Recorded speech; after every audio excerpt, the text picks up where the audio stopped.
Un pays en mouvement, un président à l'action et des citoyens qui s'expriment. Voilà le triptyque d'écho du Palais Toumaï. Bienvenue dans votre magazine grand format de la présidence de la République.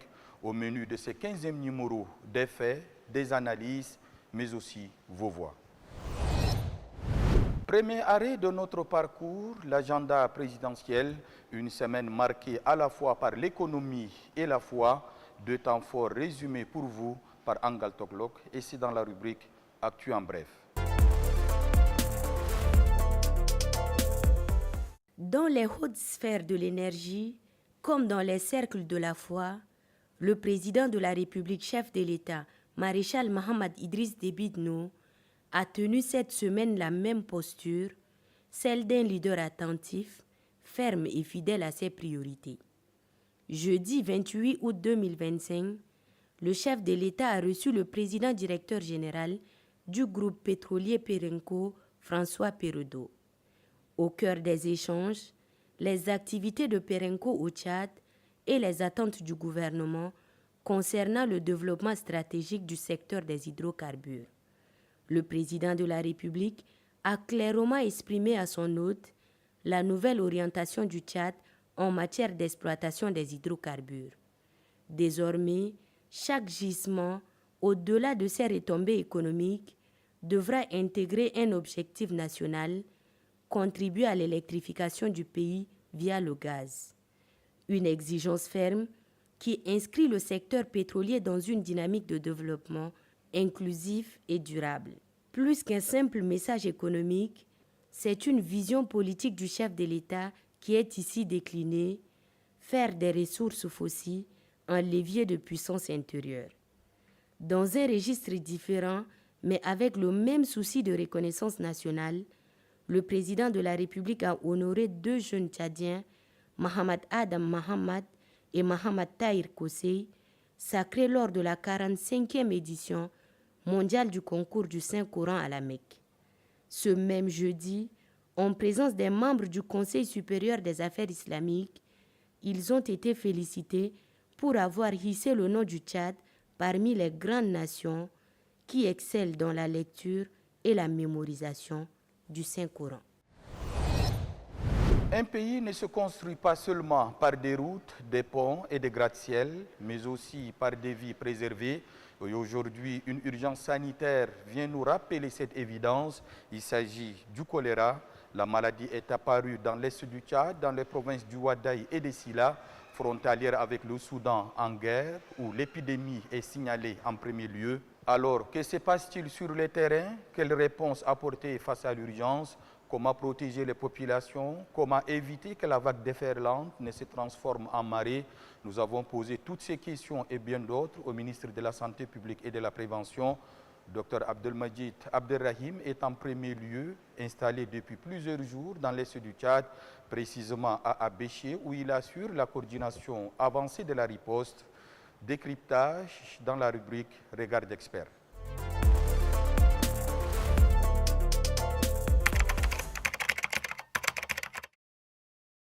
Vous savez, le choléra, c'est une maladie qui se transmet par voie digestive.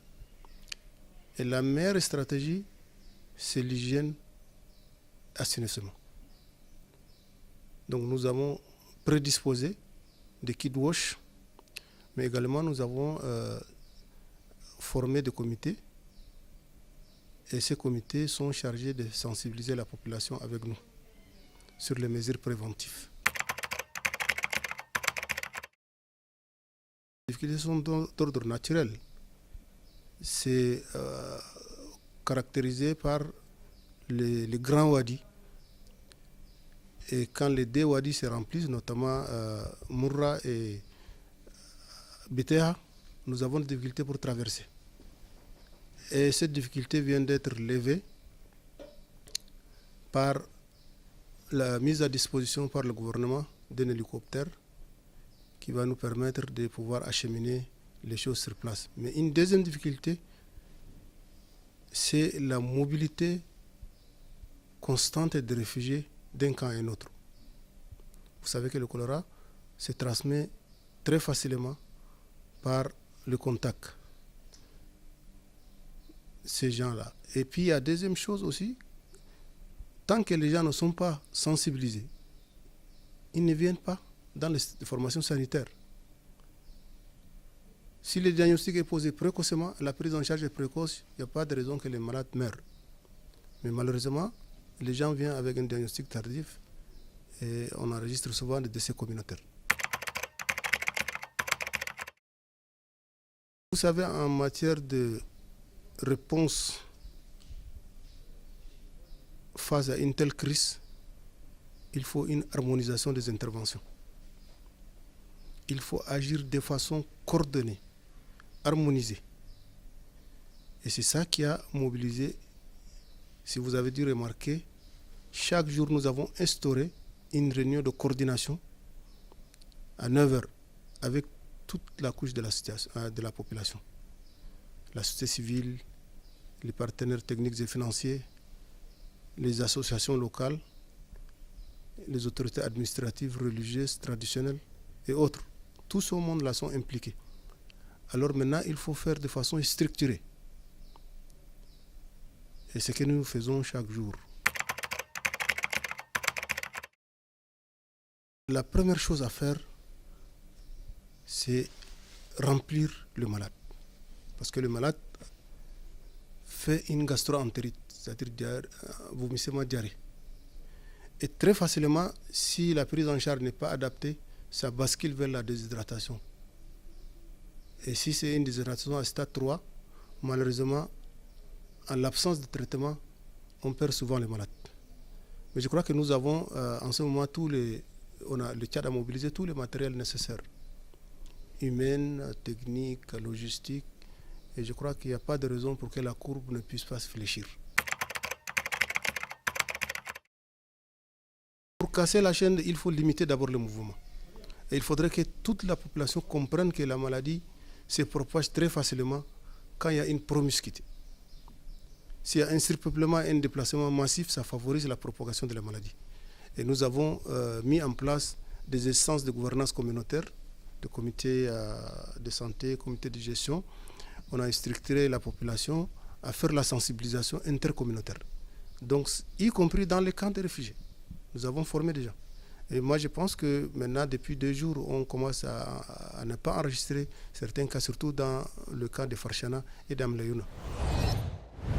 Dans la bataille pour l'indépendance énergétique, le Tchad fait des petits pas. À Djarmaya, à 35 km d'Ndiamena, une centrale photovoltaïque géante est sortie des terres. 90% des travaux sont déjà achevés et dans quelques semaines, la centrale alimentera jusqu'à 100 000 foyers. Le projet Nour Tchad va aider à changer la situation, une avancée stratégique, une réponse face à une attente nationale et surtout un chantier qui incarne la vision présidentielle que nous résume Angal Toglok dans la rubrique « Quid du chantier ». Sous le soleil brûlant de Djarmaya, à 35 km de N'Djamena, une promesse prend forme. Le Tchad s'apprête à entrer dans une nouvelle ère énergétique avec l'arrivée imminente de Nour Tchad, la plus grande centrale photovoltaïque jamais construite dans le pays. Nour Tchad n'est pas seulement un projet d'infrastructure, c'est l'aboutissement d'un engagement pris au plus haut sommet de l'État.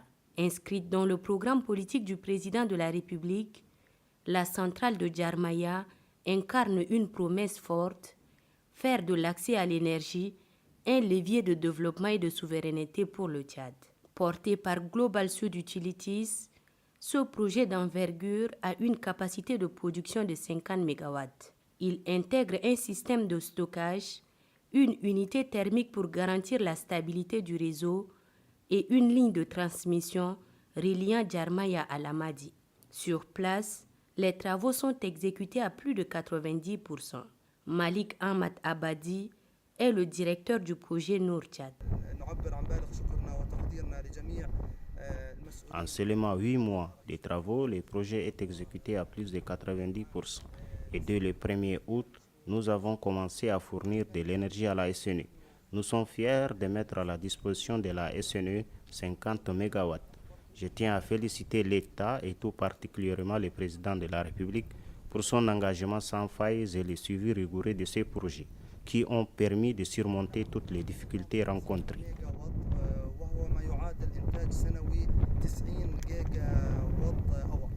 À N'Djamena, tout comme ses environs, l'espoir grandit, celui de voir enfin une électricité plus stable et accessible, comme en témoignent ses usagers rencontrés.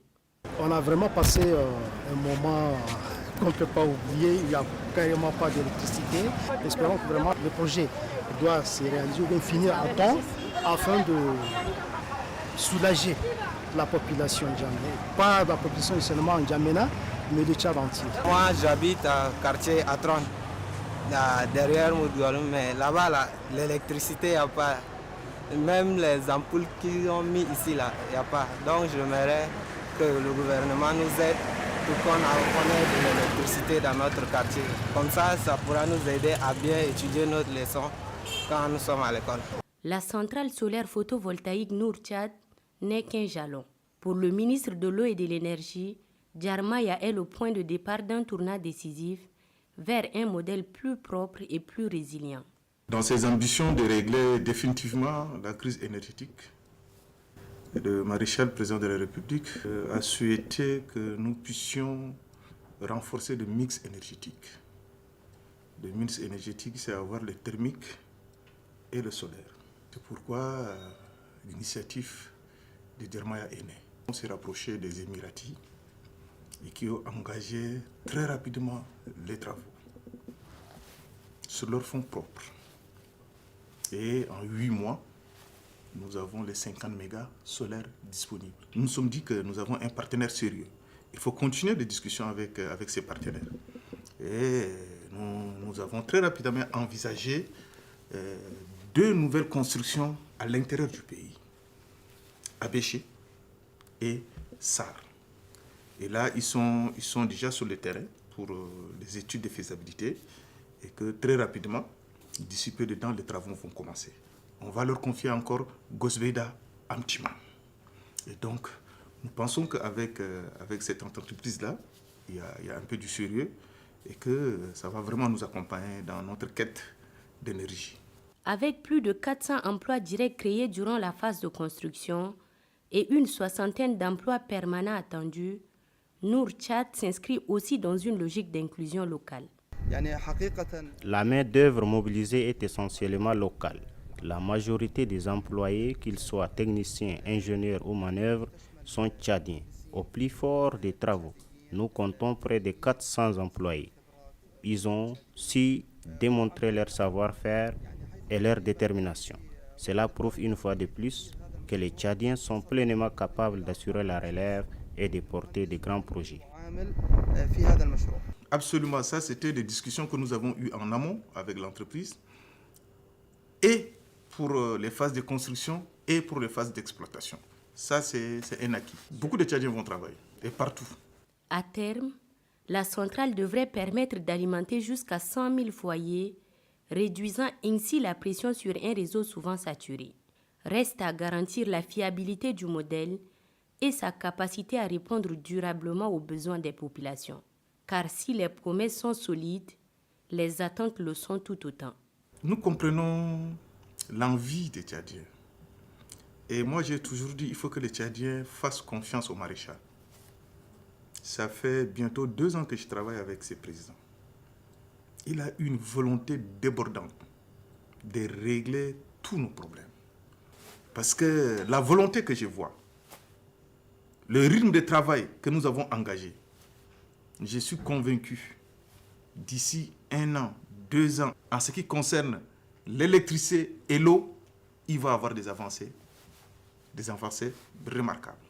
Parce que là, nous sommes en train de maîtriser le domaine, nous sommes en train de comprendre les choses, et je pense, avec les efforts de nos partenaires, avec le PND qui, je suis convaincu que va porter des fruits, eh bien, je pense que les Tchadiens vont dire, maréchal, vous avez tenu à votre promesse de campagne. La mise en service de la centrale solaire photovoltaïque est prévue pour le 27 septembre prochain. À Djarmaya, le chef de l'État concrétise une vision, celle d'un Tchad qui transforme ses rayons ardents de soleil en moteur de progrès. Et cette fois, le soleil pourrait bien faire plus que briller, il pourrait alimenter l'avenir énergétique du Tchad. Jusqu'où faut-il aller pour posséder une voiture? La question se pose de manière crue au vu des véhicules saisis et remis officiellement par le ministre de la Sécurité publique et de l'immigration, général Ali Amata Khabaj, à l'ambassade du Soudan au Tchad, volés au Soudan, un pays meurtri par la guerre. Ces véhicules de différents types ont en effet été interceptés au Tchad entre les mains des usagers ou prêts à être revendus à des acheteurs peu regardants. Cette opération d'envergure menée avec Interpol est spectaculaire et démontre l'efficacité des services de sécurité et leur pleine coopération avec Interpol, mais elle lève également le voile sur une autre réalité troublante, la propension de certains au Tchad à commercer avec le malheur d'autrui. Sinon, pourquoi cet appétit pour des biens volés à un pays en pleine tourmente? Comment l'opération a été menée? Nassour Noudjiti nous expose les preuves et interroge les consciences dans la rubrique L'œil de l'équipe. En dehors des milliers de réfugiés qui ont trouvé asile au Tchad depuis l'éclatement de la crise au Soudan en avril 2023, un nombre impressionnant de véhicules volés dans ces pays voisins circulent sur toute l'étendue du territoire national. Certains Tchadiens qui ont choisi de faire disparaître de leur être l'honnêteté et la bienséance humaine achètent ces voitures dérobées à vil prix et se gargarisent la poitrine avec. Mais c'est sans compter avec le professionnalisme de la police tchadienne, notamment celle de la direction du Bureau central national d'Interpol, avec à sa tête le colonel Abdelkerim Suleiman Hadjar. Le 6 mars 2025, ça fait déjà 19 véhicules qu'on a déjà restitués au chargé d'affaires d'ambassade du Soudan au Tchad. Et le 6 août passé, nous venons de citer aussi 125 véhicules qui sont déclarés volés au Soudan. Ça fait au nombre 143 véhicules avec une valeur estimative de plus de 3 milliards et demi. Nous avons mis en place un dispositif de contrôle à la frontière en passant par Adré, Wanyanga, Ndawoua, Koutere, Sidou. Comme ces frontières sont contrôlées par l'immigration, spécialement par la direction de police de contrôle et de l'air, qui est une sous-direction de l'immigration, c'est eux qui nous aident. Dès qu'un véhicule arrive à la frontière, et ils nous communiquent les numéros à travers notre système I24, nous contrôlons si le véhicule est positif et le véhicule est pris, saisi et mis à la disposition de l'Interpol. Et les autres sont aussi saisis ici à N'Djamena. Et il y a des véhicules qui viennent du Canada aussi et d'autres pays aussi. Mais là, on n'a pas compté parce qu'on n'a pas encore cité aux pays concernés. Ces fins limiers d'Interpol du Tchad traquent ces voleurs des engins à 4 roues soudanais en circulation au pays de Toumaï, non pas en se postant aux différents ronds-points, mais ils utilisent des techniques universelles. À Malin et Demi, le commissaire principal de police, Ramadan Ferdinand, et l'officier principal de police, Lartoudi Noudji Charlotte, nous expliquent. Grâce à notre système sécurisé I24/7, on a arrêté tous ces véhicules, mais en collaboration avec la direction des transports de surface. Chaque fois qu'un véhicule voulant traverser ou bien entrer sur le territoire national, on relève systématiquement le numéro de châssis qu'on nous fait parvenir au bureau et nous on insère ce numéro-là dans la base de données. Après vérification, si ça génère un hit dans notre jargon, si on dit hit, c'est que le véhicule est recherché, automatiquement ils nous avertissent et on fait immobiliser le véhicule et après on demande à la direction générale de nous envoyer le véhicule ici. La quasi-totalité de la population tchadienne croit en Dieu. Mais pourquoi cette tendance immorale qui consiste à acheter sciemment un objet volé? Que dit l'islam à ce sujet? Cheikh Abdeldaïm Abdallah Ousmane, vice-président du Conseil supérieur des affaires islamiques du Tchad, nous situe. L'islam est clair, c'est haram, on dit c'est illicite. On n'achète pas, on ne vend pas, on n'utilise pas, on n'hérite pas. Si on connaît que le monsieur a volé cette voiture ou n'importe quels effets, et il est mort, c'est interdit de l'hériter même. Si on connaît que c'est quelque chose qui est volé, c'est interdit que la famille va hériter ou mettre dans le bien qu'on hérite. Ou on attend au propriétaire de les donner, ou on fait ça au monde au nom de cette personne.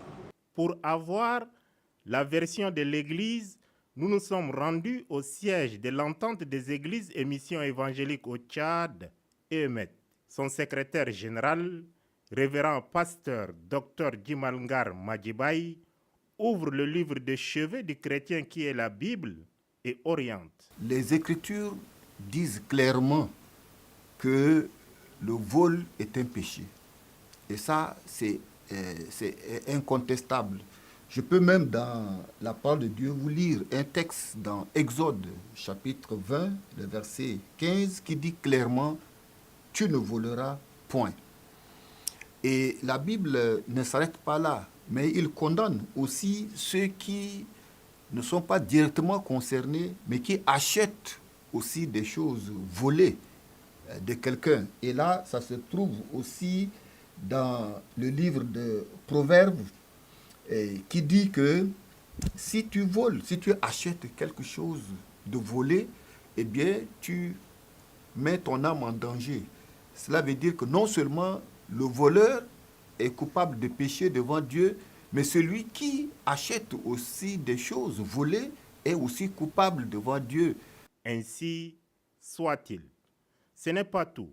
Pour acheter au Tchad un véhicule avec toutes les précautions requises, le directeur du Bureau central national d'Interpol, colonel Abdelkerim Suleiman Hadjar, conseille ce qui suit. À nos concitoyens, que tous ces véhicules qu'ils achètent, tôt ou tard, seront saisis par l'Interpol. Et il est conseillé de vérifier les véhicules avant d'acheter. Il faut venir vers l'Interpol, il faut vérifier les véhicules dans les bases de données. Si le véhicule n'est pas positif, ça veut dire négatif. Là, ça veut dire que le véhicule n'est pas recherché par un autre pays quelconque. Donc là, ils peuvent l'acheter avec une garantie qui va leur servir avec le temps. Mais s'ils achètent seulement les véhicules à un prix très moins cher, et sans le contrôle, ils seront toujours dans le problème. Et l'Interpol sera toujours derrière ces véhicules.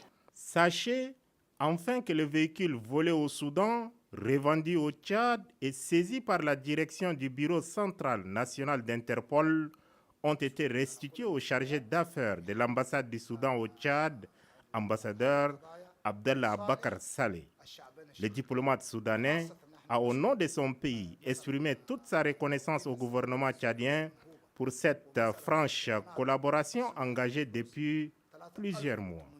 Comme dirait l'autre, un bien mal acquis ne profite jamais.